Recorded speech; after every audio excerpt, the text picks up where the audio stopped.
I mean, Jaron Hall started a game and didn't get to finish the game. Yeah, and who did? Josh Dobbs. Josh Dobbs. Better called Dobbs. I mean, seriously. Like, it is ridiculous at this point.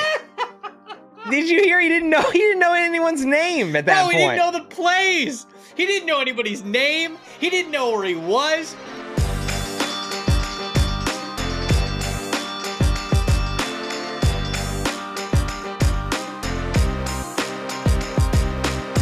Welcome to the opening bell of the NFL Stock Exchange podcast. I'm Trevor Sikkema. That is Connor Rogers joining you guys on a Monday edition of the show. And today, we've got a fun NFL draft-centric topic. I feel like outside of mock drafts, we haven't really done a lot of NFL draft-centric topics to kick off the week. But today we are, and it's a good one. We are revisiting a lot of the takes that we had over the summer. And we are giving you our top player at every single position as it stands today. You know how this podcast works too. Just because we're telling you who's at number one, we're probably going to tell you who's at 2 and 3 and within that conversation. So it's going to be a really great look at some of the thoughts that we had over the summer. What has changed so far this college football season? Connor, I'm excited for it, man, because you and I, obviously, we do this show twice a week, but we're so in the weeds with our day jobs, if you will. Right. We don't get to have a lot of conversations about like, oh, I changed this guy to number one or he overtook this position. And right before we started this podcast, you told me, you were like, hey, along the offensive line, 2 out of 3 offensive line positions, I got a new guy sitting at number one. So I'm excited to get this one going just to hear what updates you have on yours. Me too. And right back at you. And it's that time of year, right? I look at it where I do a big preseason, big board, mock draft, all of that. And you and I do our top 5s all throughout the summer. And it's really cool because I feel like a lot of people are not doing that. We really set a baseline of top 5s, podcast by podcast by podcast. And then while you, being PFF's lead NFL draft analyst, I feel like are constantly updating and expanding all throughout the early parts of the NFL season, November is a big pivot point for me. Like I really start to flip things around and move some people around because for NBC Sports, you know, really September and October are really big fantasy times of the year for me. We do this show, so I'm always doing the draft, but actually writing it out and releasing things, November is another pivot point, and then you get to the new year and it's just all draft all the time publicly.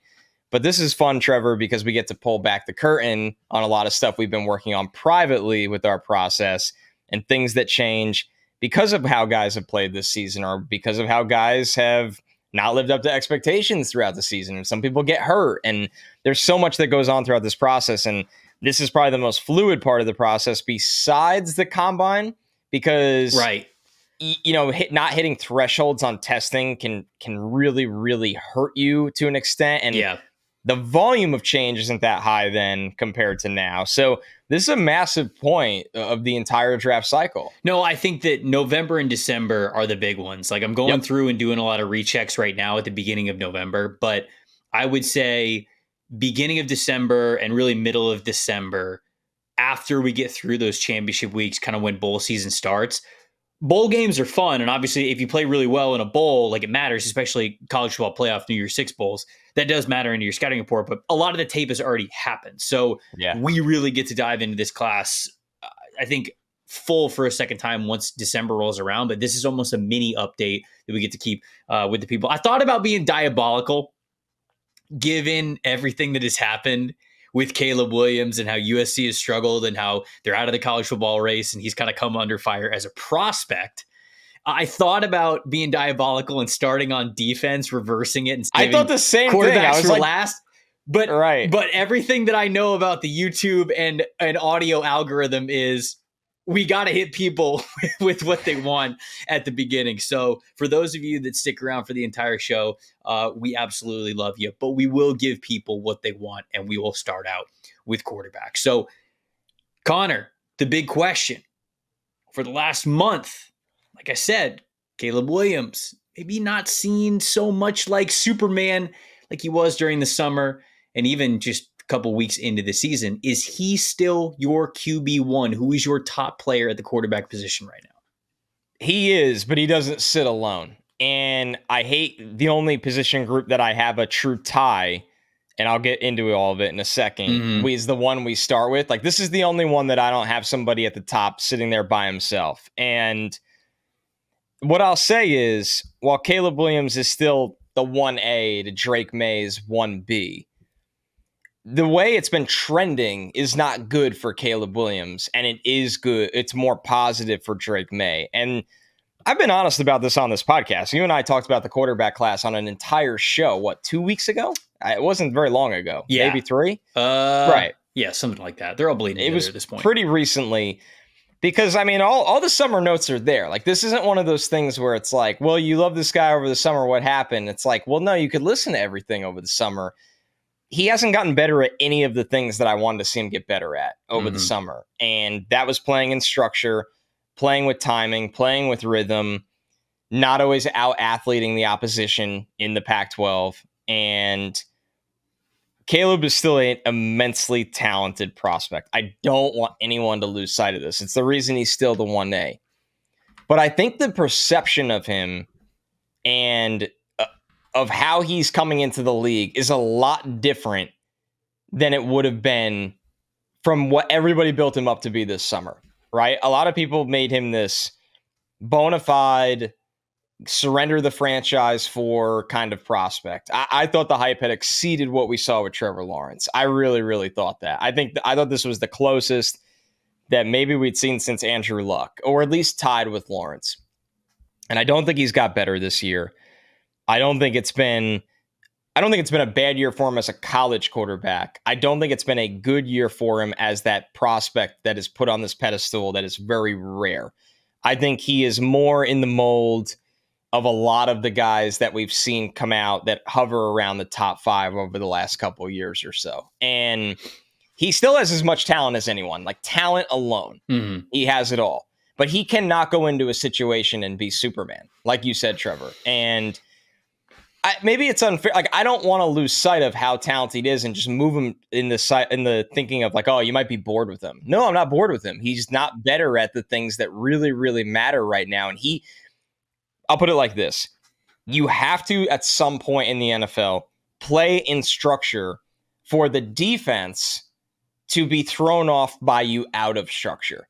Because if you are always playing what seems to be out of structure, well, the defense can play to that. They can then it doesn't have the same threat that it would if you are carving them up with a plan and playing within an offense, and then you're moving to that plan B, C, and D of the rep. So, and for Drake May, I see a quarterback that I think, and the same could be said for Michael Penix, that I think can really play within a well-designed offense and thrive right away with that. So that's how I landed on this. Yes, Caleb Williams is still the 1A, but it has not been trending in the right direction. Yeah, certainly the middle of the year for Caleb Williams, at least to this point, was really bad. Like the Notre Dame stretch, the Arizona stretch, and then was it Utah State? I can't remember what the other game was. But he basically, actually, I can look it up right now in probably 2 seconds because I had the tab up. Yeah, so this was Colorado, Arizona, and Notre Dame. These 3 games. He threw 8 turnover-worthy plays, 0 big-time throws. Like, those were 3 of the worst games that he's ever had in his career since. Well, he fumbles all the time. Yeah, I mean, the fumbles are also something that, right, we don't talk about enough. Since then, Utah, Cal, and Washington, which just happened this past weekend, he has thrown 11 big-time throws in just those 3 games and 3 turnover-worthy plays still. So an 11-3 ratio is a lot better than a 0-8 ratio. So, I think that middle part of the year was really detrimental for him, at least from a perception standpoint. And, going back to what you said about what we thought of him over the summer, he's not only not getting better, now he's also getting punished, right? Because he was doing this stuff last year. Right. He wasn't putting the ball in harm's way as much as he was this year. He is doing that more this year. So I do want to be clear about that. But even when he put the ball in harm's way, even when he held onto the ball for 3, 4, 5 seconds, whatever, he wasn't really getting punished for it last year. He was always seeming to find the open player, the right play, all of that. And like, I hate to say this, but like that is what Mahomes does, right? That's what Mahomes does at the NFL level. Now, Mahomes plays brilliantly within structure as well. That's why he's the greatest quarterback in the game right now. But being able to always find the answer when those plays continue to go on are what floor you. And I'm going to be honest, I watched before this weekend. So before this weekend happened, I watched Caleb Williams' last 2 games, and I watched Drake May's last 2 games. I'd still take Caleb. Caleb is still my quarterback 1. And I think that having these guys close and even preferring Drake, like if you prefer Drake, I get it. He's extremely talented. He is in that mold of Justin Herbert. You mentioned him, like what we're seeing from CJ Stroud, like just these big armed pocket passers who have had a ton of success early in their careers in the league. We're seeing Justin Herbert ascend to a crazy level now. So if you're in that mold of quarterback, especially with those 2 guys going off, Herbert and Stroud, how well they could play, it's easy to say, oh, this is the next guy in line. He's clearly kind of QB1. But May is not perfect either, No, far from it. And I think that's just what I want people to remember when they have this conversation is it's not like, oh, you either take the boom or bust of Caleb Williams or you take the guy who is going to be a sure thing, no question about it, Drake May. It's not exactly that conversation. Drake May has plenty of throws that he throws off platform where you go, dude, what are you doing? He's got plenty of throws that he misses accuracy wise as well. He's got wonderful, incredible throws, NFL layered throws, no question about it.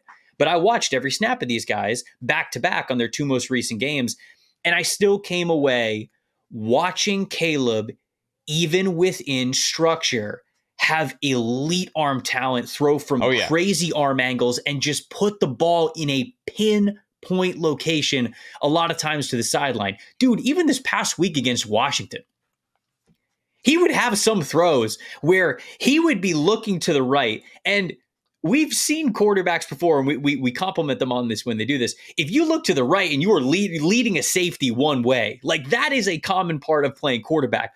But he's looking to the very last second and then turning his body and almost just with faith and timing, launching it to a point that he knows only his receiver can get it. And he's barely even looked at the receiver or the coverage at that point. Is that also risky? Sure. But there were at least 2 throws that I know in my head that he completed with almost unseen accuracy that I just go, dude, nobody else is doing this. Right. Like not even Drake is doing this. So yes, it is very fair to say May has a higher has a higher floor than what we have seen from Caleb Williams. Because the decision-making within structure, how long he holds onto the ball, the fumbles are a problem. You mentioned it. Those things lower your floor. They are more catastrophic. And he's smaller. He's much smaller. He is smaller, but it's not like we're not talking about Bryce Young small. No. He's not too small to play quarterback. Dude's got a cannon of an arm still. Yep. And he can hit it with distance and velocity, all that kinds of good stuff. So because of what Caleb Williams has even shown me within structure, it's almost like I kind of put it to somebody this way.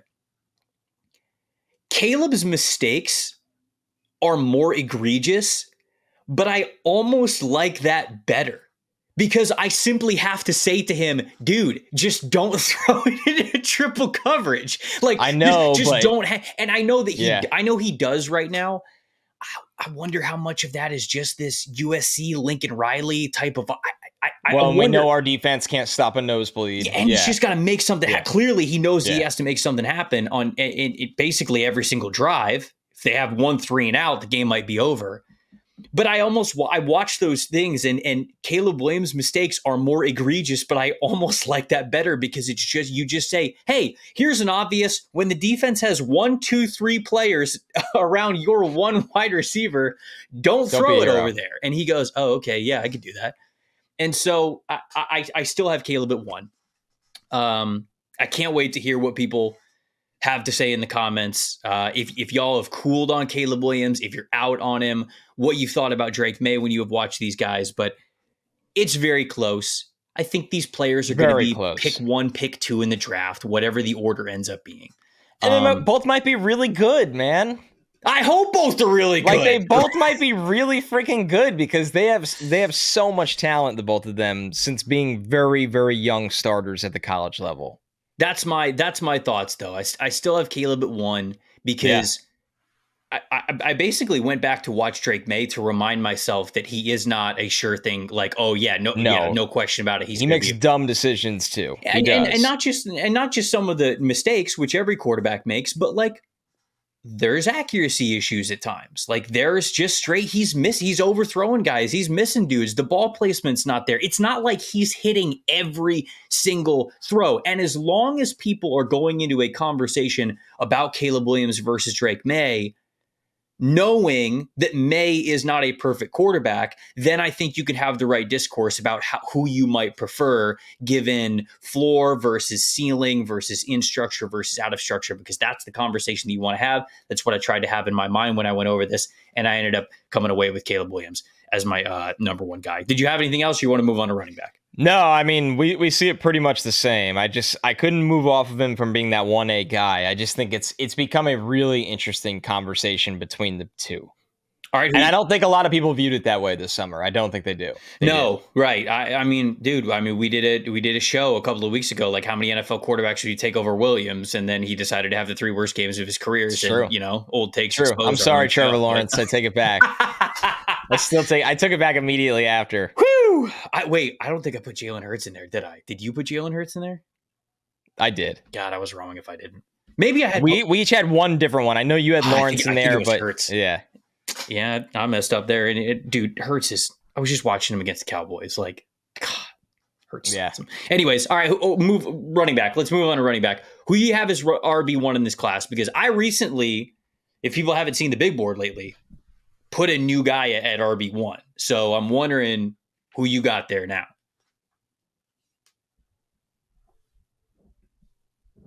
I'm excited to hear you talk about him because I noticed that as well. This is another one that it's definitely going to be right down to the wire with everybody because I think this group is really close between about 5 players.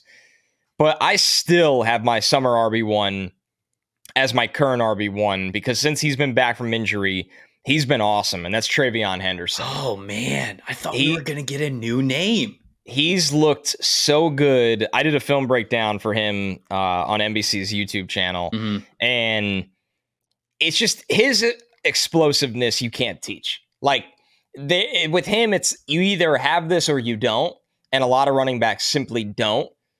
When the ball is in his hands, it's pure rocket fuel on any given touch. And he's only got 90 attempts this year. He's graded out really, really highly.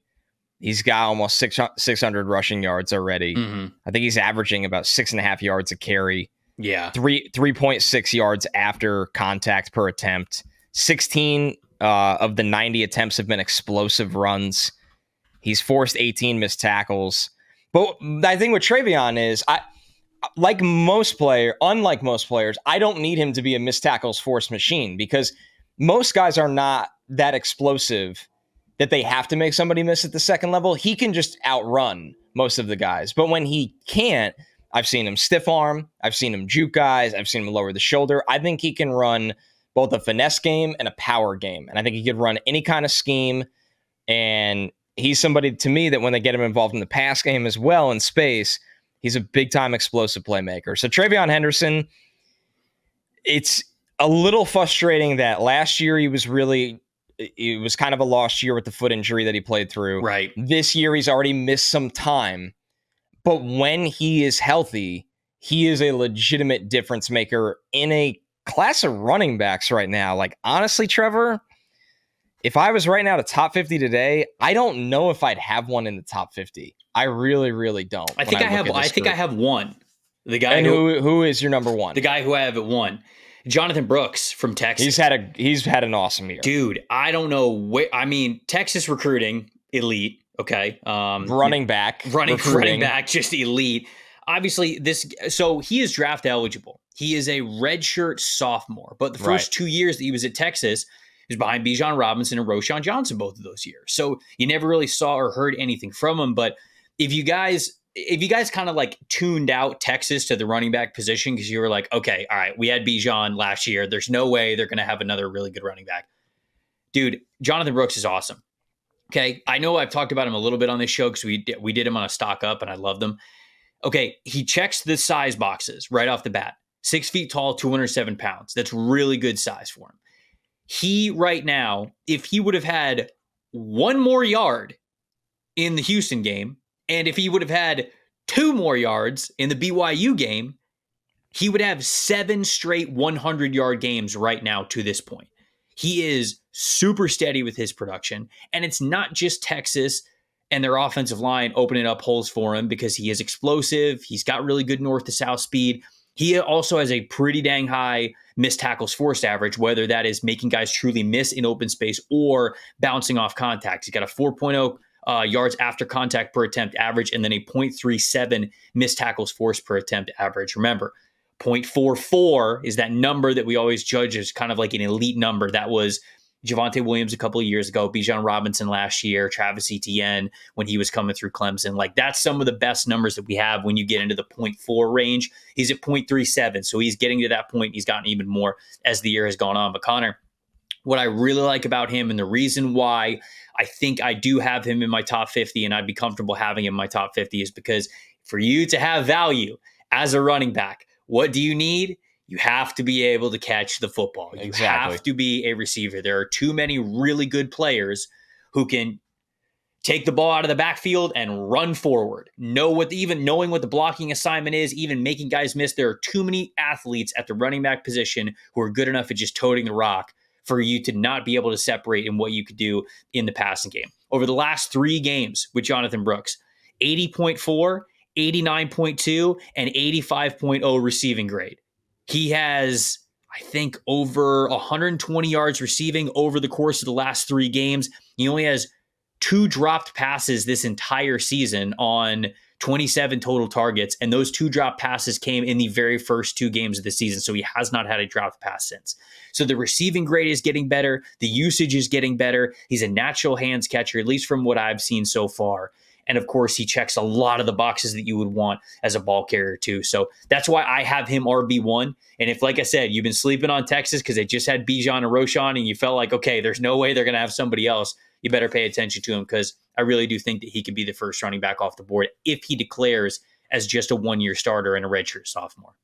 He's been a beast. And honestly, with guys like that, choose your own life to all of them, whatever they do, good for them. But running backs is the position they should go when they can. Now, the NIL absolutely makes life a little bit different these days, where, say, you can make a really nice amount of money as a running back with NIL for another year, and then you're going to go to the NFL and you're on that, let's be real, you're under contract for at least 4 years plus franchise tags as a running back. It's a total mess of a situation.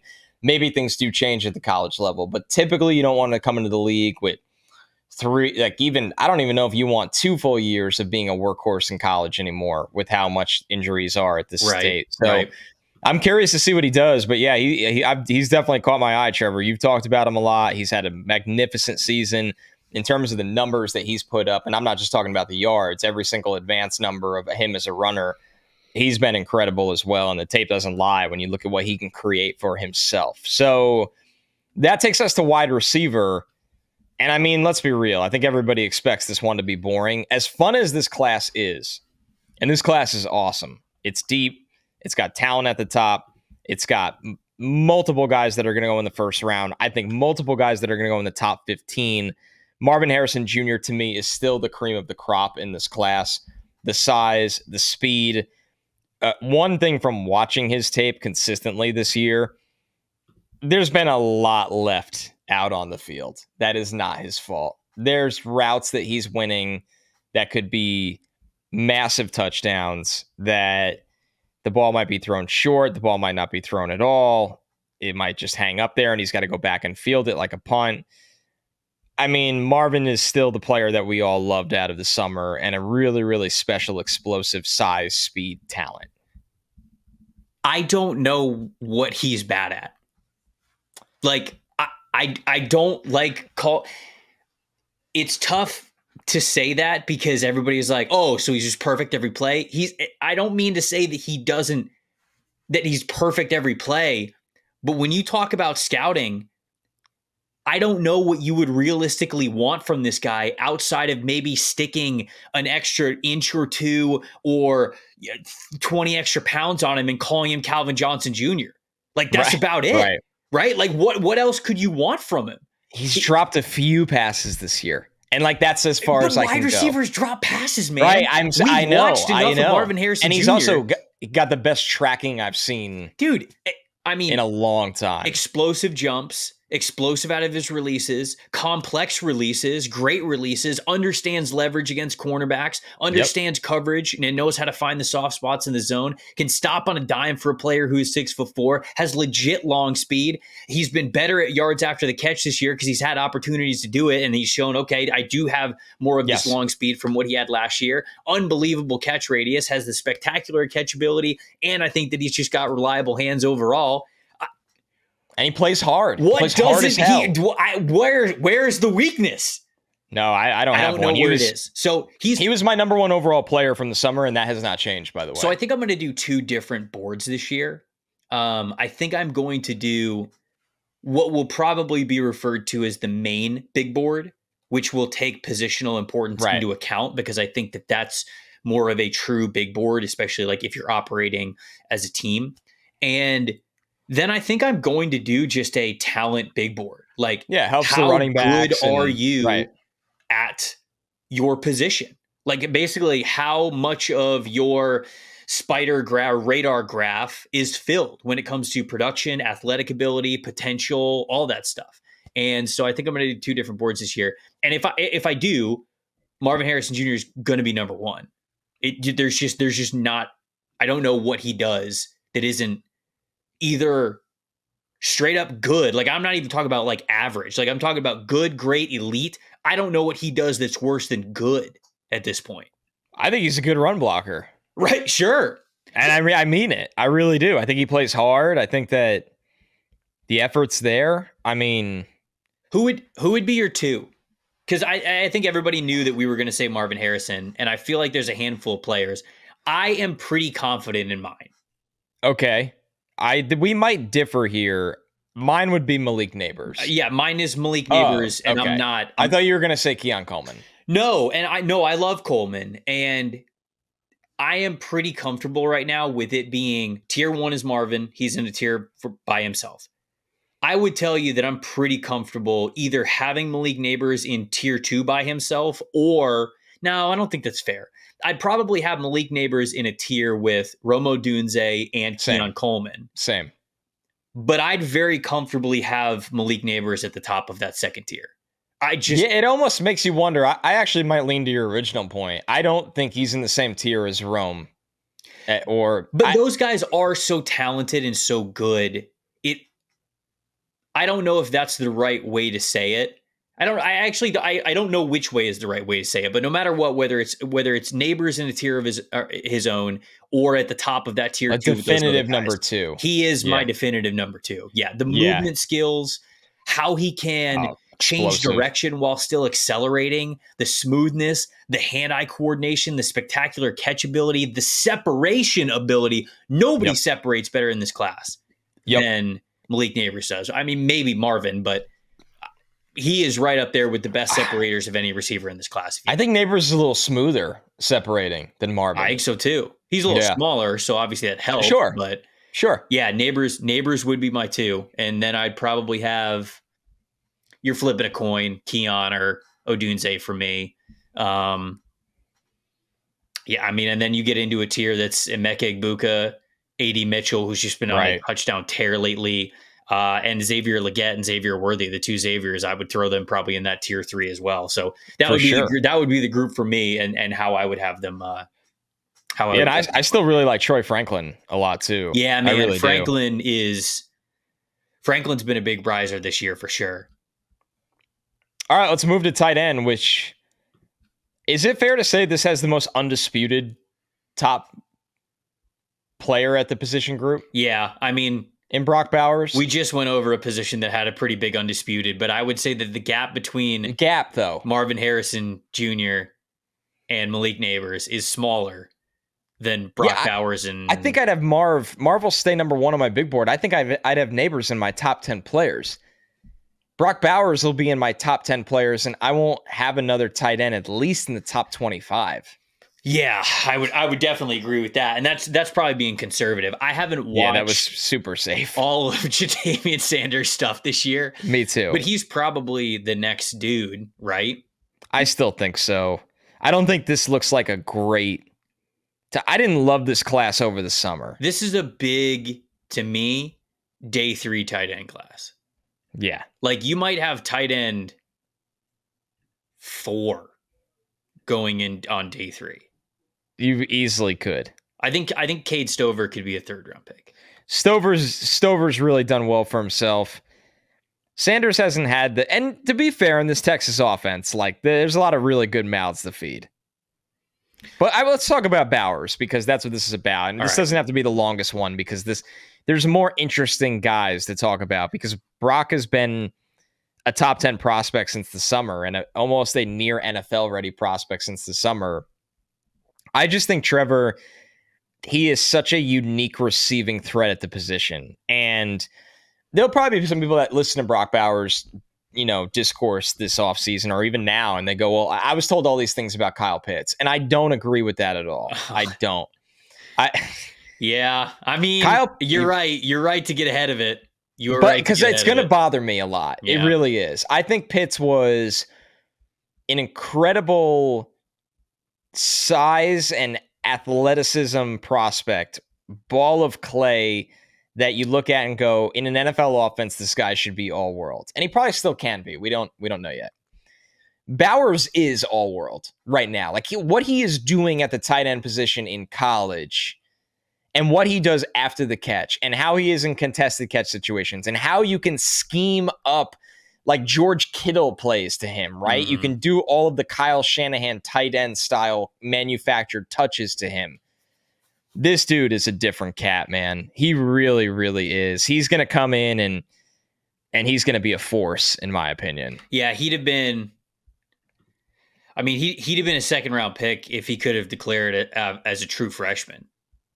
Right. He was incredible from the jump. He'd have been a 2nd-round pick. He'd have been an absolute 1st-round pick last year if he could have declared. And he's very clearly going to be a top 15 pick in this upcoming draft. And you're right, man. I think that this year was shaping up to be even one of his most impressive seasons yet. He's only played in, what did he get? 1, 2, 3, 4, 5, 6, 7. So he's played in 7 games. Obviously, that 7th one was cut a little short because he suffered the ankle injury. So call it 6.5, maybe. Dude, he's already at 400 yards after the catch, which he had 482 all of last year. Yeah, it's if he didn't miss these couple weeks. Games. And he's got 213 yards after contact. He had 277 all of last year. Like we were in for best year yet, most productive year yet of Brock Bowers. He was probably going to get over 1,000 yards receiving. He was definitely going to get over 500 yards after the catch. Shoot, man, he might have even gotten over 300, 400 yards after contact. I think so.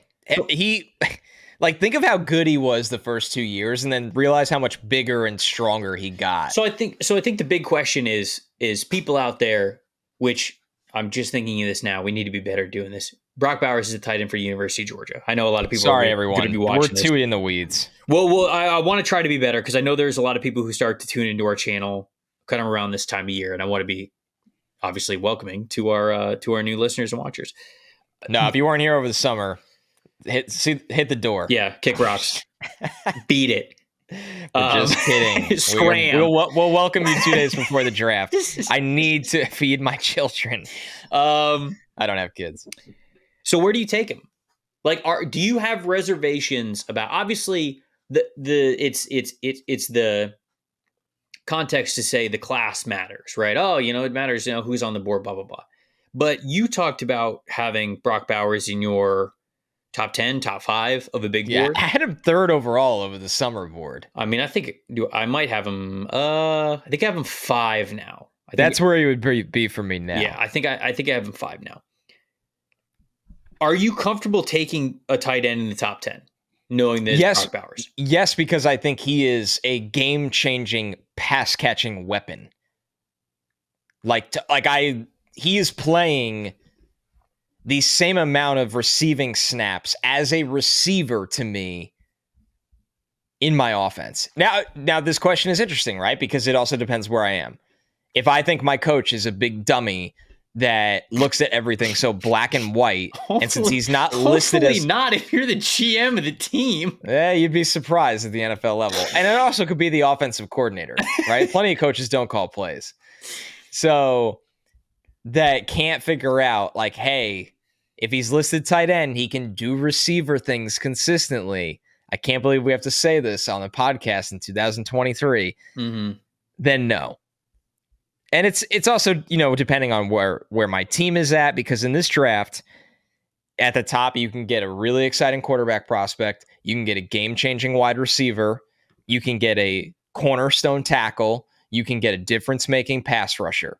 Like, those things are always going to matter more than everything else in the NFL, in my opinion. And I've seen a lot of shit run defenses that are going to need Johnny Newton with a top 15 pick. Sure. Right now. I get it. I get it. I just, you at least saying that you would entertain the idea, you know, depending on the situation, I think is. I mean, here's the exercise, right? Here's the exercise right now. Okay. You pull up good old Tankathon on NFL, and we're recording this right now during Sunday Night Football. So sorry if it's not perfect, but like, yeah, we stink. Wow. Peel back. We absolutely stink. People are going to be like, why didn't you release this on Sunday night? Here you go.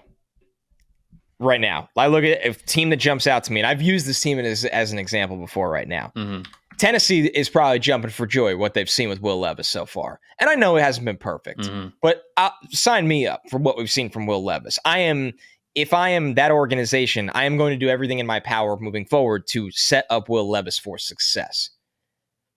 If Tennessee's hovering right around 10, I'm taking Brock Bowers. Hell yeah, I'm taking Brock Bowers. Because they might need a tackle, but I think both the tackles are gone by then. But this is kind of where I'm going, Trevor, right? Like, teams that believe in their quarterback of the future and might miss the Marvin Harrison, Malik Neighbors window. Yeah, I'm thinking about Brock Bowers. I think there's a lot of teams that are in and around the top 10 that would love to have Brock Bowers on the team. It's a complex question because I think a lot of these teams also have like quarterback needs. So I mean, New England and tackle needs, like New England would take Brock Bowers in a heartbeat. Tampa should take Brock Bowers in a heartbeat. Tennessee, obviously, like that's another one that I think they would absolutely love. Washington, Indianapolis, like all those teams have offensive line problems. And when I say would take them in a heartbeat, I mean, I'm not saying over a quarterback or an offensive lineman. I'm saying the talented player. Like, would they consider Brock Bowers? Yes, all of them would consider Brock Bowers within their draft position, wherever they are, top 15, top 10. But they'll probably have either quarterback needs or trench needs, which might supersede taking a player like Brock Bowers. I wanted to say this before we move on to offensive line. In the 3 seasons that Brock Bowers has played, which includes his true freshman season, his first year, he has never recorded a pass blocking grade or a run blocking grade for a full season below 70. Either one. He has all 3 years, he has had a pass blocking and run blocking season grade above 70 for both of those categories. This dude not only is an incredible receiver, he blocks his ass off. He is absolutely part of your offensive game plan, whether he has the ball or whether he doesn't, which I think is really important. Before we get to offensive line, got to remind people that this time of year is all about setting up the routine and the checklist. Well, the most important part of that routine and that checklist should always be securing your family's financial future, starting with life insurance. Fabric by Gerber Life makes it quick and easy and affordable to protect your family so you can get back to just enjoying life. It was designed by parents for parents to help you get a high quality, surprisingly affordable term life insurance policy in just less than 10 minutes. Fabric has flexible policies that fit your family's budget with quality policies like $1 million coverage for less than $1 a day. Get your personalized quote in just minutes and then apply when it's convenient for you, all online and on your schedule. You can go from start to covered in less than 10 minutes with no health exam required. Join the thousands of parents who trust Fabric to protect their family. Apply today in just minutes at meetfabric.com/stock exchange. Meet Fabric, that is MEET fabric.com/stock exchange. Policies issued by Western Southern Life Assurance Company, not available in certain states. Price is subject to underwriting and health questions. All right, offensive tackle. Are we switching it up? We getting spicy? We We're got a new not. player at the top. We're not. But Come on. no, we're We not. need the But clicks. man, Come on. I know. Almost did it for the clicks, but refrained. Put It's JC still Olu Latham up there. Fashanu. I don't know. Jordan Morgan, give him a shout out. Yeah, Kingsley Samatea, come on right up. Like let's just get crazy. Just full potential. Just base it off just nothing but potential. How big are you? Do you move well? All right, it's Olu Fashanu, and where's he play? He plays for the University of Penn State. They go by the Nittany Lions. In case you're in like, I don't know. I don't even know where to go with this. I was going to say a random country, but every country watches college football at this point. It feels like almost we're reaching that point. Man, it's, you know what, though? It is interesting. I think Joe Alt's a hell of a football player, and I think Joe Alt's a better run blocker than Olu Fashanu. I really do. I just think that Fashanu is not only the most gifted tackle in the class. Like if I was building a tackle in a lab and going all the way from his the movement of his lower body, specifically how light his feet are, to how he's built his upper body, he's got it all. But he has the tape now as a tackle on an island in pass pro that's very, very impressive. And there's a premium on that. You look at how athletic defensive linemen are in today's NFL. Like, we're sitting here, right? Think of the quarterbacks that played today because of injury, or some of it's guys not performing, but a lot of injury. I mean, Jaron Hall started a game and didn't get to finish the game. Yeah, and who did? Josh Dobbs. Josh Dobbs. Better called Dobbs. I mean, seriously.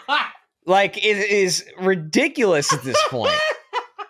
Did you hear? He didn't know anyone's name at that point. No, he didn't know the plays. He didn't know anybody's name. He didn't know where he was.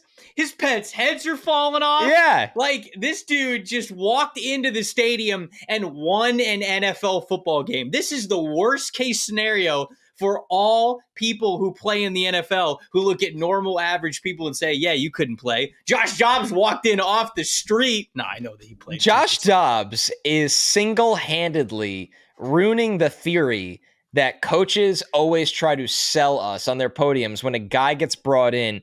Well, he doesn't know the playbook yet. Like, we can't suit him up as the number 2. Yeah. I mean, he's going to need a couple weeks here. Like, dude, the same thing with Aiden O'Connell. Aiden O'Connell plays today, and he looked like the best quarterback that has played in a Raiders uniform this year. I know. Plain and simple. Plain and simple. So I'm with you. So I got there somehow by talking about how you need a guy to protect your quarterback, so you're not out there having Tommy DeVito just doing whatever he's doing. But, I mean, tough spot for Tommy DeVito, man. I feel for him. It's just that Fashanu is a really, really gifted pass protector, and the type of athlete at this position that is, the NFL is going to need to find as many as they can as these edge rushers become. They're testing like running backs out here, these edge rushers.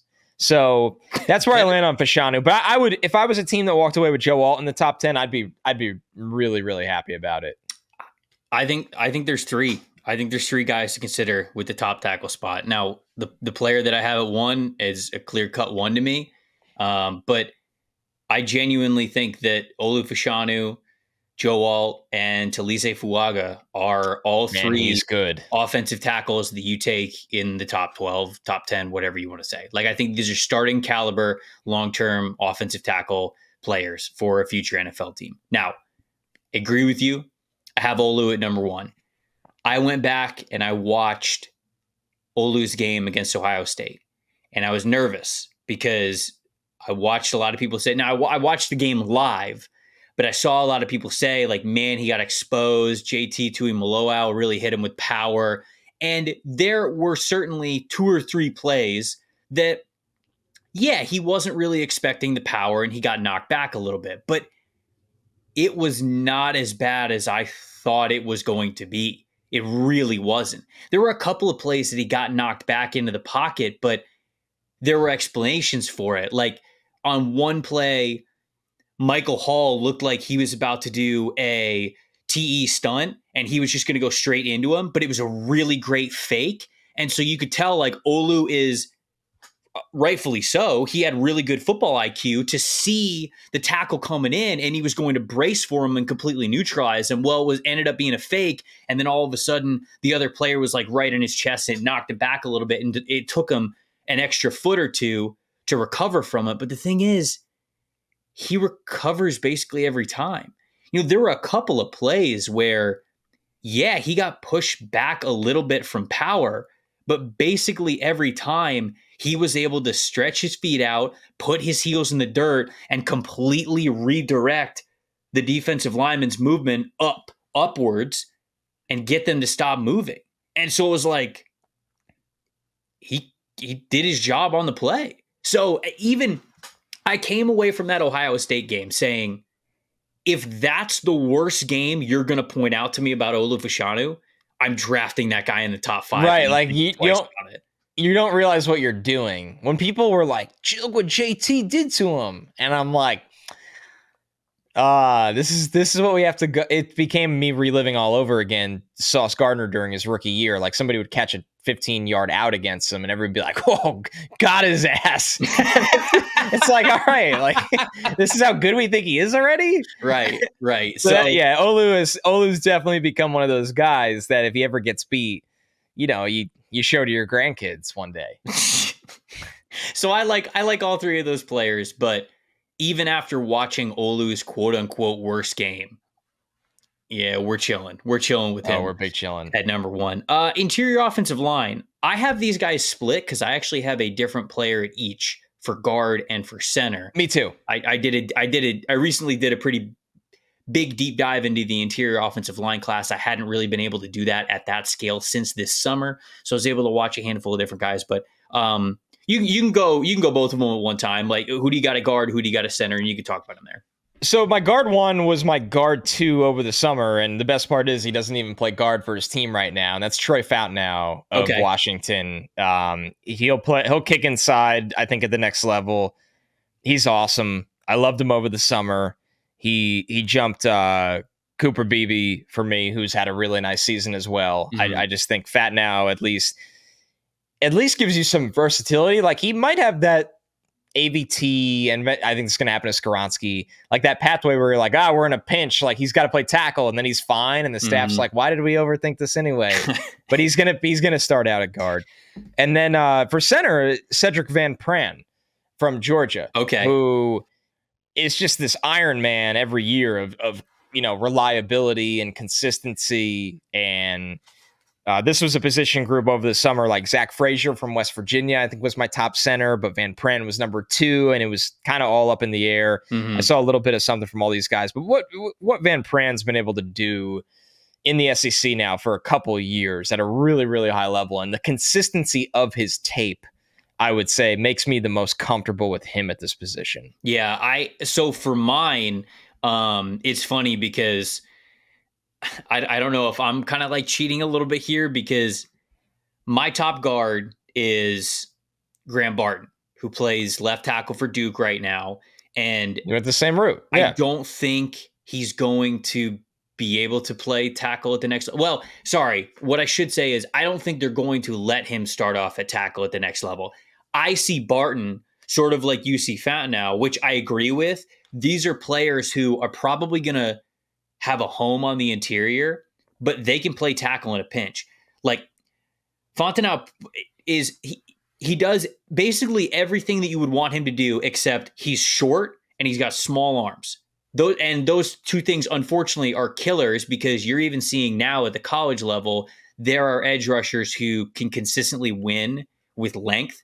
You getting a long arm where he can't get his arms on you and he can't fully. But dude, the hands are lightning quick. This is Fountain now I'm talking about, which is Washington's left tackle. I mean, the hands are lightning quick. The footwork is lightning quick. He's got great feet. The base is wonderful. He's got great core strength. I mean, he can mirror some of the fastest edge rushers in the Pac-12. He just happens to be 6'3", maybe 6'3.5". He's not 6'. He's not 6'6". Like you kind of need to be an offensive tackle at the NFL. He's got shorter arms. I mean, that's the story. So Barton's kind of the same way. Barton's a little bit taller. Barton is 6'5", but I still think Barton is a little bit short with length. A lot of where he gets in trouble comes from lack of length when defensive linemen can really long arm and kind of create that space. But because of the power that he has, that base that he has, the grip strength, which is just so imposing from Graham Barton, I think he's going to be a fantastic plus athlete type of guard at the next level. And then at center, I actually have Fat now at center. Interesting. Dude, so there is a projection here that is a big unknown, because in order to play center, you have to certainly have high football IQ. You have to be able to get to the line of scrimmage, point things out, notice where the defense is, be a good communicator to the defense around you, to your quarterback behind you. You have to be able to see the whole picture of the front seven. There's a lot of communication and identification that is required to be a great center. But in terms of the size profile and the athletic ability profile, dude, Fontenot is to a T what you would want as a center. The hands are so fast where I could see him snapping the football and boom, his hands are back up immediately. That nose tackle, even if we have a zero technique or one technique that is right on him, I believe he's got the hands to fire back inside, get him up quick. He's got the footwork to be able to readjust, to find his base. Like, I think that he could be pretty brilliant as a center. So I actually have him moving all the way to center, which he has not played in college, so it is a projection. Ultimately, I think that he would be a starting guard as well. But that is where I kind of see this with the interior offensive line right now. I got two other guys that I want to shout out really quick, but I wanted to give you a chance if you wanted to say anything else about either Barton or Fontenot. No, I listen, Barton as well. He's in my, at the top of my list with guards as well. I'm with you. I think he's going to kick inside, but I think he also has that flexibility once again, where like, is it always going to be perfect at tackle with him? No, but do I think he can survive at tackle for you if you need him to, while he's going to thrive for you at guard? He fits that billing. And I think the Fontenot discussion from you at center is something I hadn't thought of, but is really, really interesting and kind of speaks to how versatile of a player he is because of how complete a player he is on the offensive line. Dude, I just watched the way he plays at left tackle, and I'm like, okay, being able to play on the edge is probably more valuable. But if he doesn't get the chance to play on the edge, if you put him at center, I think he could have like Pro Bowl potential as a center because of how his athletic ability. All right, the two guys that I want to shout out before we move on to the defense side of things. Christian Hayes from UConn, grading very well this year. Yep. This dude can move. He is their starting guard right now, but I think he can be a starting guard or a starting center at the next level because of how explosive he is off the snap. Needs to get a little bit stronger, but that movement skills, I gravitate towards guys who are plus movers in the trenches, and I think that he is a guy to invest in. And then the other one, guy who I just watched recently, Jackson Powers Johnson, the center from Oregon. Yeah, he's popped. He has also been playing some really good ball as of late. He's a little high-waisted. I think that he also plays with a little too high of pad level. When he gets in trouble, it's because he loses that natural leverage. So he needs to get the pad level under control. I don't know if it's just a lack of flexibility that's always going to be there from him being more high-waisted. It's just tougher for him to sit. But I think that he has the power and the movement skills to play at both center or guard at the next level. So he is another really versatile offensive lineman who I like the power profile. I like how he can be finishing as a blocker. I like the way that he moves, and he's just graded out really, really well this year. So if we can fix that pad level problem that he has of guys really getting underneath him with him currently playing as center, I think we've got a starting caliber NFL offensive lineman. So keep an eye out for him as you guys are watching those West Coast Oregon games. I know they're going to play in a lot of big ones kind of down the stretch this season. I like that you brought up Haynes. I had him as center 4 over summer. Once I saw that listed height and weight and watched him play, I was like, yeah, this is a guy that it makes sense for him for a long-term home at center. And I thought the tape was phenomenal when I watched him over the summer. So I like to hear that, he's obviously stacking together really good seasons here once again. Want to move over to the defense? Yeah, let's do it. Okay, so interior D-line could be a little quicker on this one. At Johnny Newton, who I've talked a lot about on this podcast, I've done a tape breakdown of him on NBC's YouTube. I mean, with Newton right now, he's winning at a 17.5% pass rush win rate. Really good stuff for an interior D-line. If you want to just see a interior D-line take over games, Penn State and Wisconsin, I would watch those two games. I mean, he was unblockable, truly unblockable in these games. He's been a reliable run defender. He could stack and shed. He's got good vision. I think he gets off the ball when the defensive scheme allows him to get off the ball and attack. I just think he's got great hands. I love the motor he plays with. He's going to test well. He played some running back in high school. Like, this dude has really figured out every aspect of playing the position.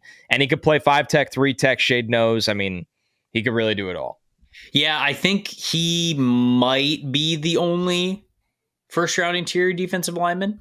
He is for definitely as I see it right now. Leonard Taylor from Miami, I think, might be that next guy in there. I like Jenkins' floor better. Certainly, Jenkins has a higher floor. I haven't checked his pass rush numbers lately. It hasn't turned the corner like we hoped. Right. So I think he might just be that kind of a player. Do you draft a guy who's going to have a limited pass rush ceiling in the first round? It feels like it's more of maybe a second round kind of a play. But there's a lot of really nice day 2 interior defensive linemen, even if there aren't a lot of first rounders, like Dante Corleone from Cincinnati, Mekhi Wingo from LSU, Ruka Rororo from Clemson, McKinley Jackson. Sweat on Texas. Yeah, I mean, Tavondre Sweat from Texas. That dude is a house. Absolute mountain of a man. Like, all of these guys, I think, are going to be day 2 defensive linemen somewhere. I just don't know if we're going to get anyone other than Illinois' Johnny Newton. So what about edge rusher? Who do you have as edge 1 in this class? Latu, man. Let's go, baby. Like, this dude just dominates. And here's the thing with Latu.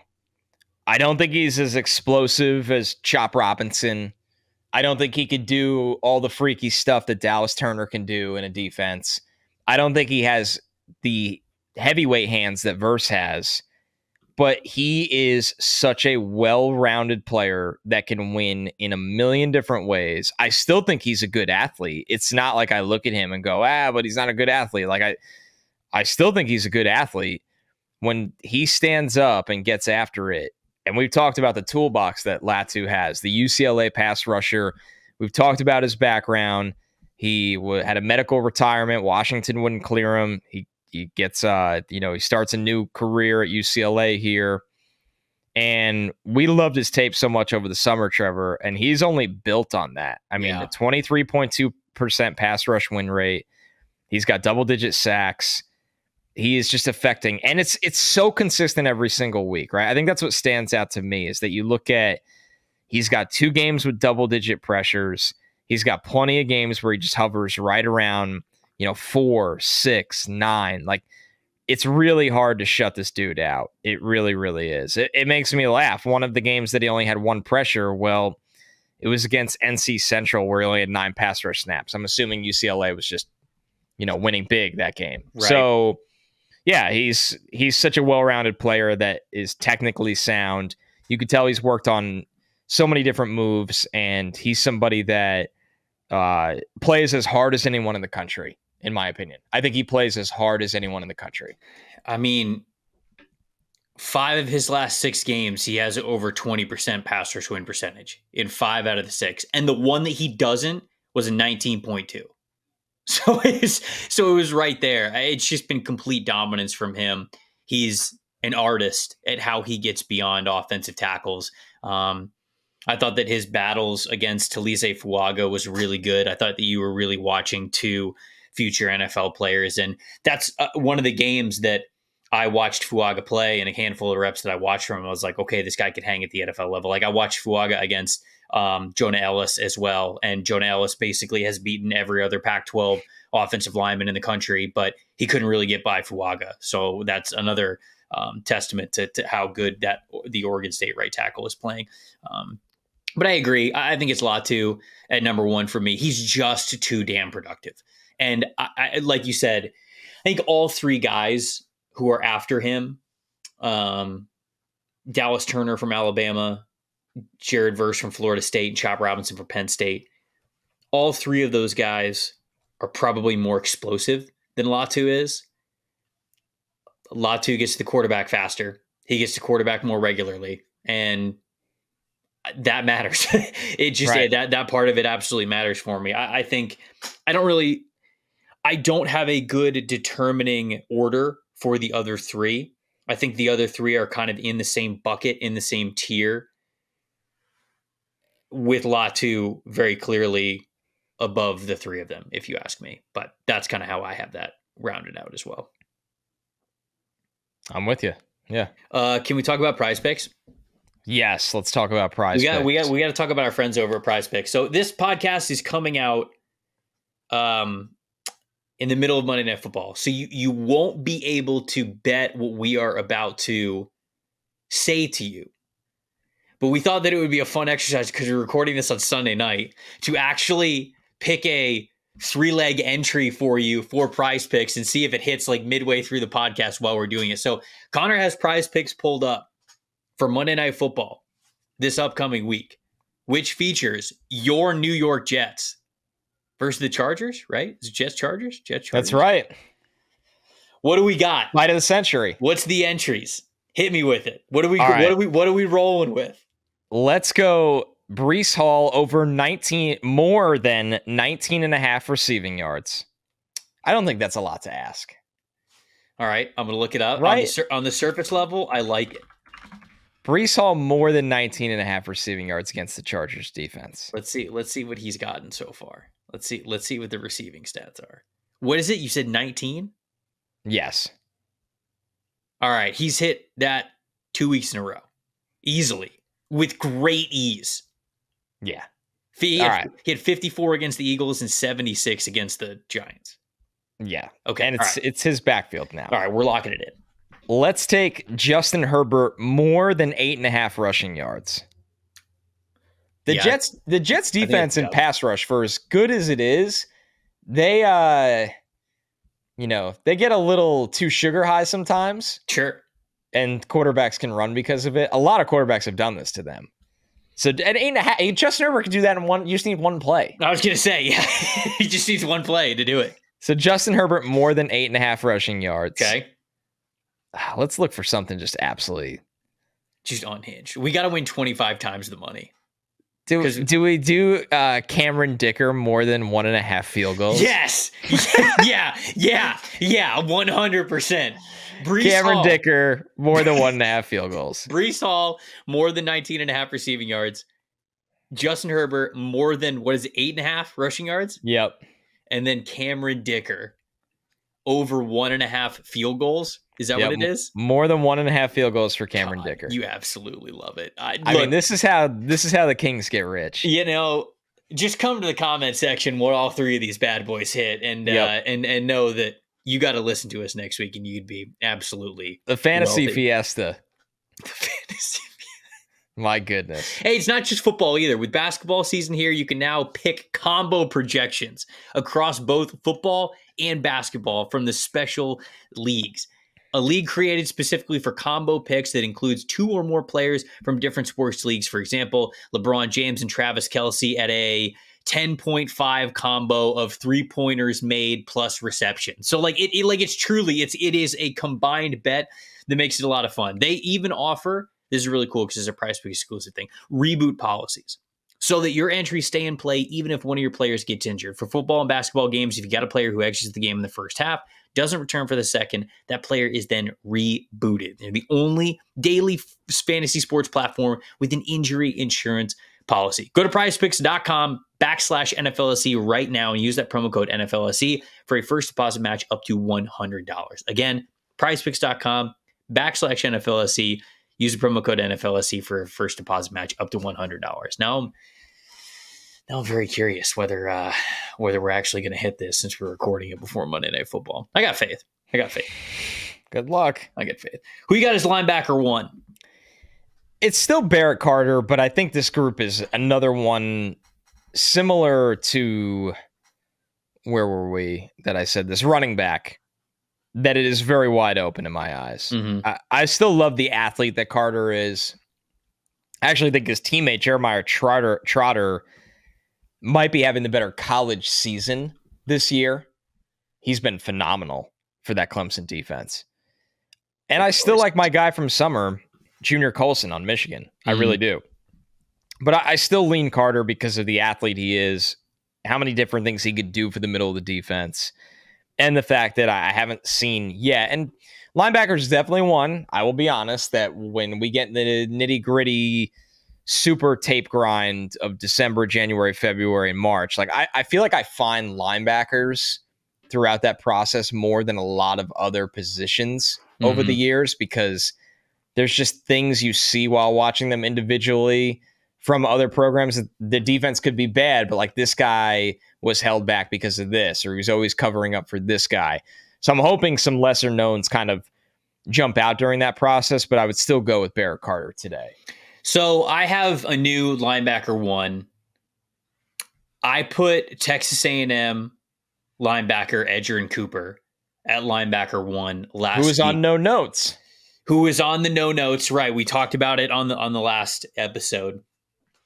And the reason why I have him at number 1 is because, quite frankly, there's not another player who I think has the full package of coverage ability that would overtake what kind of athlete and run defender Edgerrin Cooper is. If you look at his PFF grade, and I talked about this in the no notes segment, he has like an elite coverage grade right now, but it's not the coverage grade that you automatically go to. Like, it's not the Fred Warner, Levante David, Bobby Wagner type of like coverage where you're dropping back into a deep zone and you're floating from left to right. You're reading the quarterback's eyes, all that. It's more of he's defending a shallow zone, like in the flat or in the backfield or something.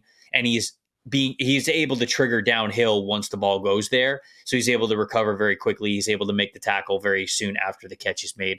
And so that helps his coverage grade because that's his guy, and his guy doesn't get many yards after the catch. But at 6'3", 230 pounds, 34-inch arms, which are extremely impressive when he's attacking the pocket and getting off blocks, this dude can move. Now, I've been told that Cade York, who is the true freshman linebacker who is next to Edgerrin Cooper, York is actually the one who makes all the calls and plays a lot more in coverage. So it allows Cooper to just play downhill, fast, and free. There are a lot of linebackers that can do that. And I would often tell you that drafting those types of linebackers really high isn't the best return on investment because there's a lot of athletes at the linebacker level. But because of how limited in size it feels like Jeremiah Trotter Jr. is, and because it just doesn't feel like Carter has been making a lot of strides and plays in coverage, I don't really think either of those players are good enough at that premium part of playing the position, coverage, that overtakes what Cooper is as an athlete. So I'm trying to kind of like rope in why I think he's linebacker 1, where I compared him to Kenneth Murray in the no notes segment. Right. That's kind of the way I see him. I would draft Edgerrin Cooper somewhere probably like early second round. I'd be cool with that.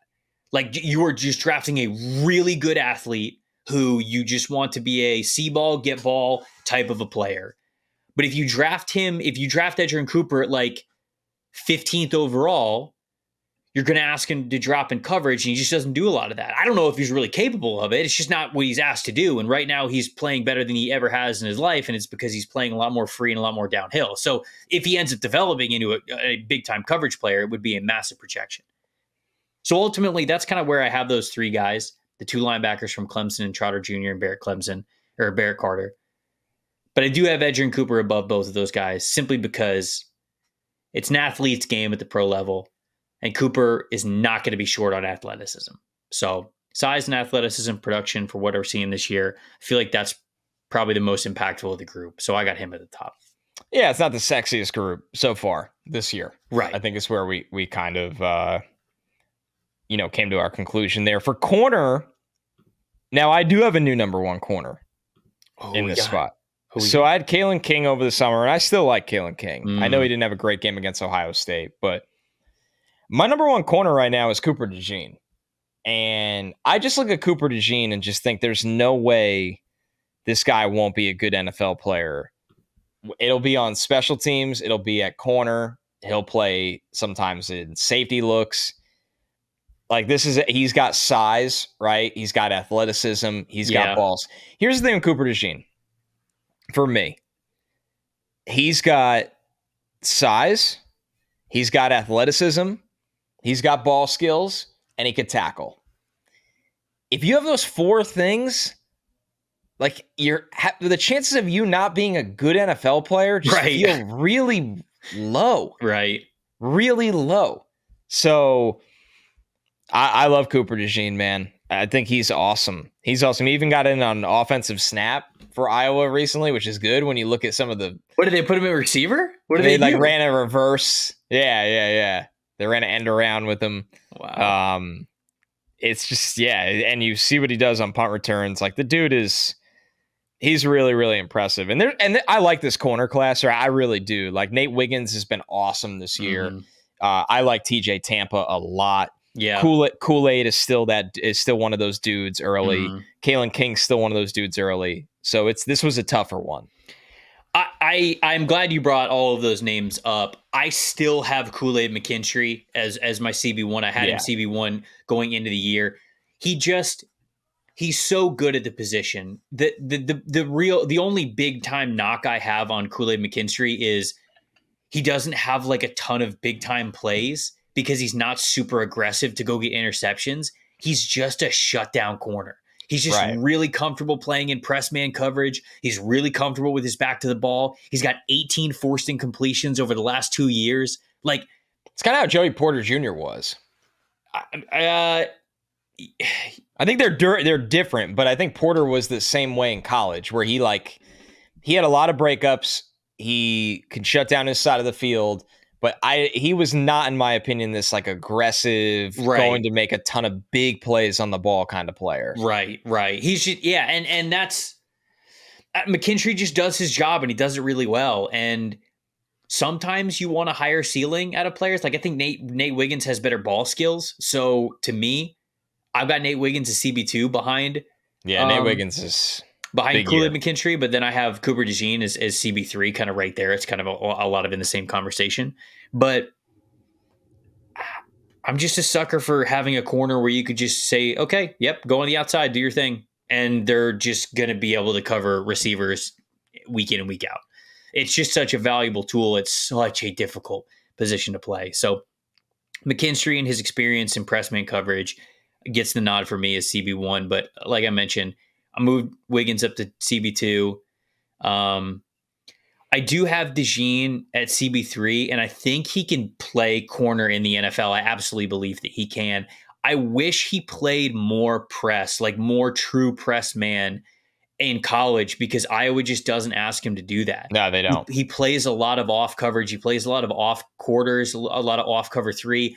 And it's good for him because he's got really good instincts. So he can still make plays on the ball. And we've seen that over the last couple of years. But when you are 6'2", 207 pounds, I also want to see what you're like at the line of scrimmage, like hand fighting guys off the line and bumping them in their releases and seeing how you could stay in the hip pocket. Can you really stop on that dime? Like, I feel like you can. I just don't have a lot of proof of that. So I think he could play at corner. I wonder if I'm going to have him at safety when it's all said and done, just because, dude, I feel like he's got Jesse Bates type of potential, like as an over the middle type of defender, where it just feels like every single week I'm watching Jesse Bates make an interception or make a massive play, breaking up the ball, getting there when the receiver's getting there over the middle. And I selfishly kind of feel like DeJean can be that type of a player. So is that the area where he has an even bigger impact than potentially a corner? I'm not sure, but I got no problem with you putting him at CB1, man. He's a really good football player. He's a really good football player. Yeah. All right, we'll close it out with the safeties.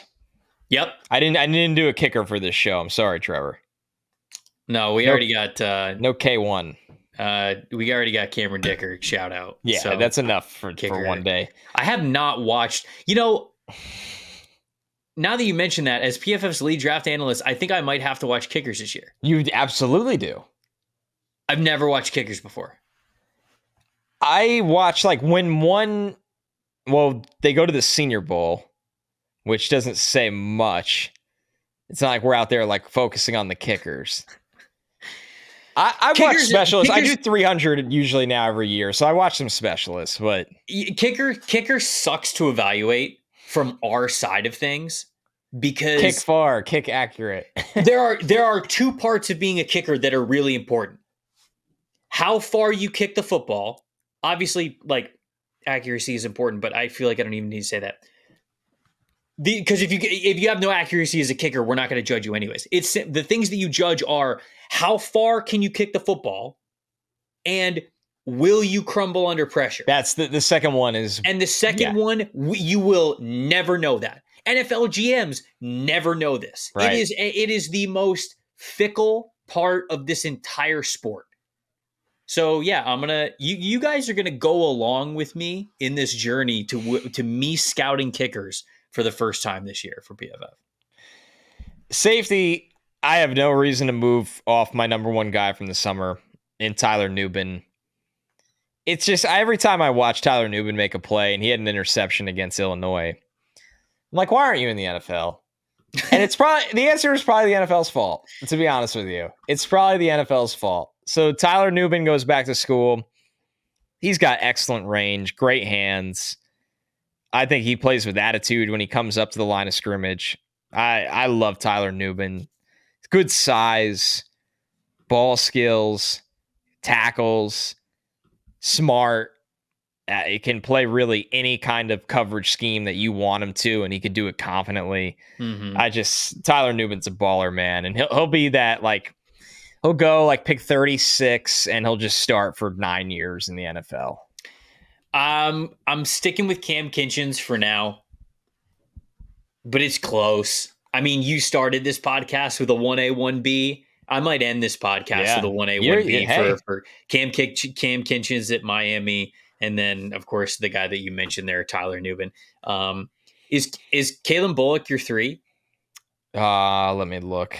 He would be my 3 still, even though he does. I still have him at 4. Okay. This is the only group that 1 through 4 didn't move for me. Who's I still like Rod Moore. Oh, sure. Yeah. He missed some time for injury earlier this year, but so that's been the issue. But he's been back now. But it's not like that did enough where I'm like, I got to drop Rod Moore that much. Kinchens has been playing well this year, not as well as he did last year, but he had a lot of big time interceptions last year. So that really raised his grades a lot. But I still think he's a pretty high floor player, and he's also a really versatile player. I'm trying to pull up his snap count right now because I feel like it's been pretty diverse this year. Yeah. I mean, he's played 76 snaps in the box, 81 snaps as a slot corner, 279 snaps as a free safety. So he primarily plays that free safety role, which is what he's best at. But he's going to end the year over 100 snaps at strong safety, over 100 snaps at slot corner, and then probably over 400 snaps if he plays the whole year and he's healthy the whole year. He's probably going to have over 400 snaps at free safety. So he's just a super versatile defender, and I think he's got the athleticism, the size, the ball hawking ability to be that type of versatile safety player that you would want on the back end. So I think he's a little bit more athletic than Tyler Nubin, and that's why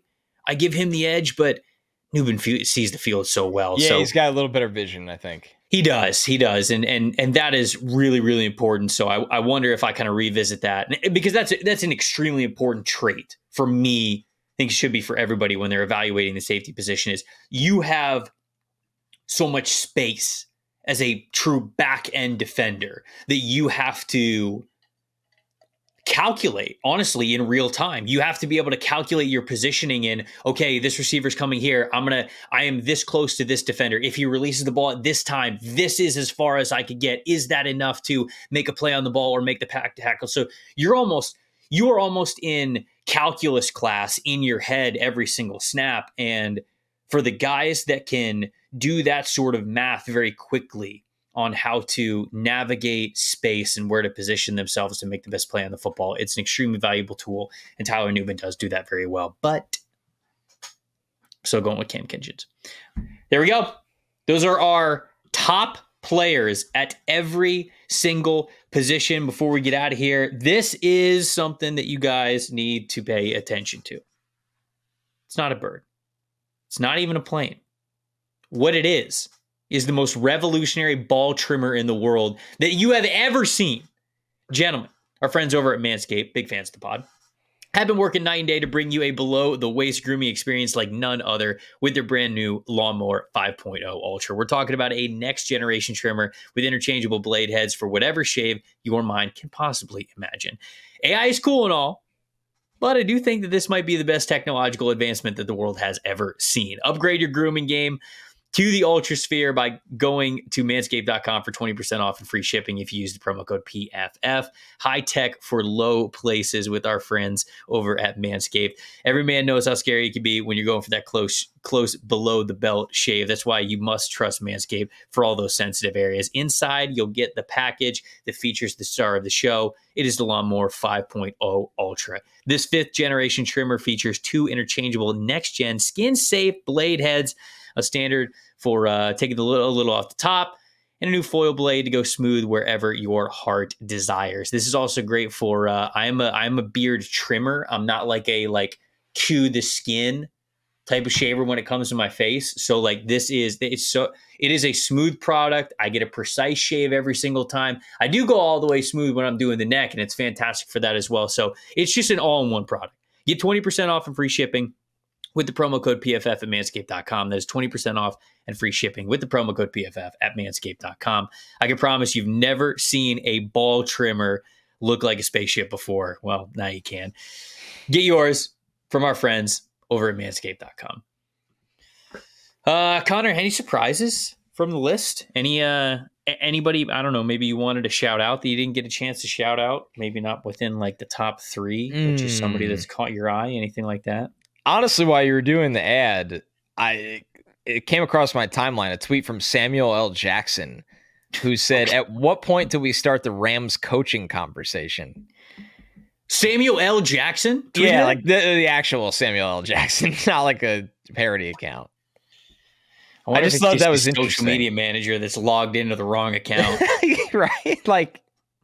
I just thought it was so, I was like, what? I was like, number one, I think Sean McVay is pretty comfortable. He started Brett Rippon today. I was gonna say this is not the week. This is not the week to do that, my guy. I mean, anyways, big respect to Sam L. Jackson. So I wanted to be honest with you. That's what really, really caught my eye. Outside of that, there's been surprises this year, but none of them have been like meteoric in that way, right? Like the rise up where I'm like, this guy's number one now. Like, how did we get here? And maybe that'll happen, but I just know I don't really have somebody like that. I think it's cool that Latu, it showed last year, was far from a fluke. If anything, right. When you and I watched Latu over the summer, and we were both like, whoa, whoa. Yeah. So guy's good. He's really, really good. I mean, I have one. Okay. Jaden Daniels from LSU, who we talked about a lot on the quarterback show. I watched Jaden at Arizona State, and Jaden was not a passer at Arizona State. No, he was a run first quarterback with a big arm. He was clearly there for his athletic ability, right? And he could pass it deep down the field. He has gotten better every single year that he has played football.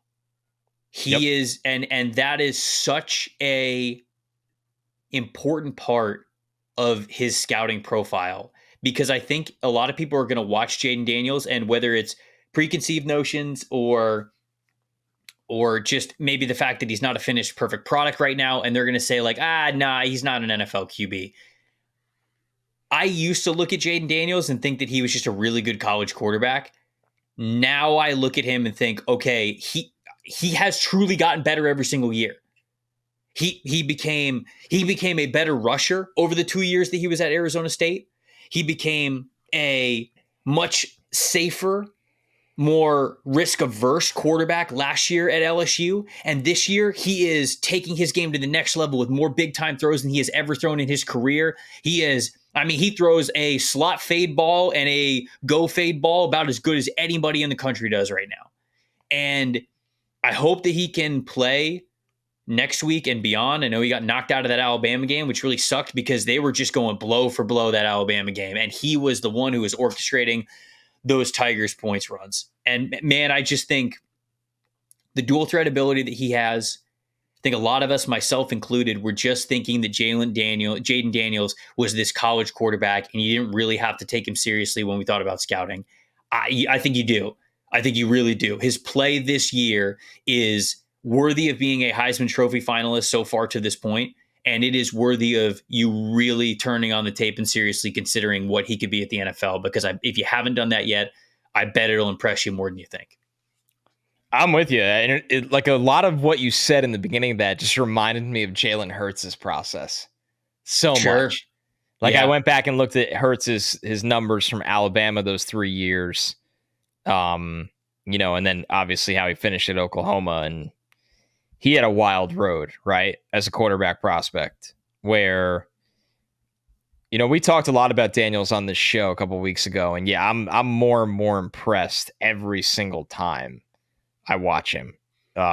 It's all there talent wise. It really, really is. It is. There we go.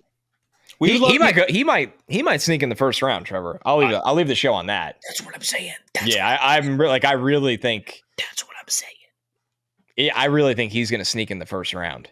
Speaking of the first round, I got a mock draft out right now over at PFF.com. It is my 2.0 mock draft. I don't know if we're going to break that down for Wednesday's show or if it's going to be too far removed. Maybe we'll do something else.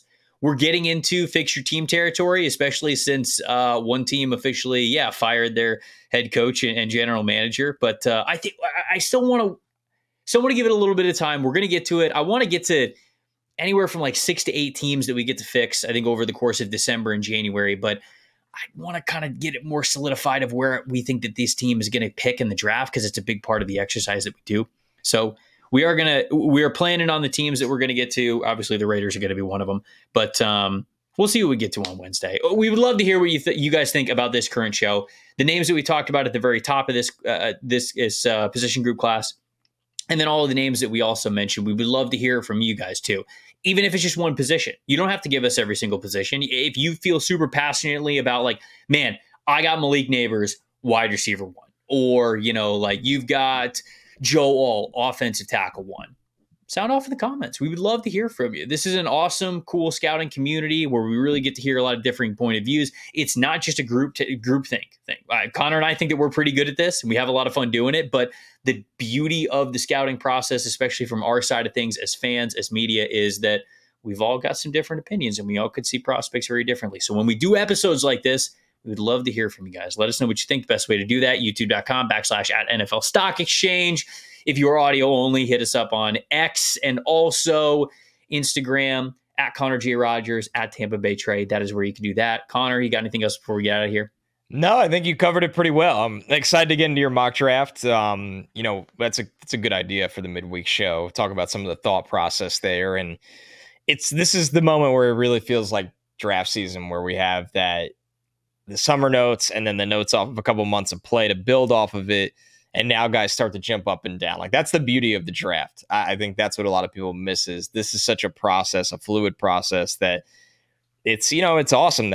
It's awesome. I'm glad we ended on Jaden Daniels, right? It's awesome for a guy that was almost written off as an NFL player, or was probably viewed as he might have to switch positions or whatever it may be. And now he's a legitimate borderline round 1 quarterback prospect. That's what makes the draft what it is. Yeah, it is. There are different seasons within draft season, and we're reaching a fun one, man. The excitement for it is just going up and up and up. And as fans of teams kind of start to turn the page from the regular season into draft season, as their team, unfortunately, isn't doing great in the win-loss column, I think y'all are going to realize this draft class is something to get really excited about. And we're going to be here with you every step of the way. I'm Trevor Sikkema. That is Connor Rogers. Thank you guys so much for listening to the NFL Stock Exchange podcast. We'll see you on Wednesday.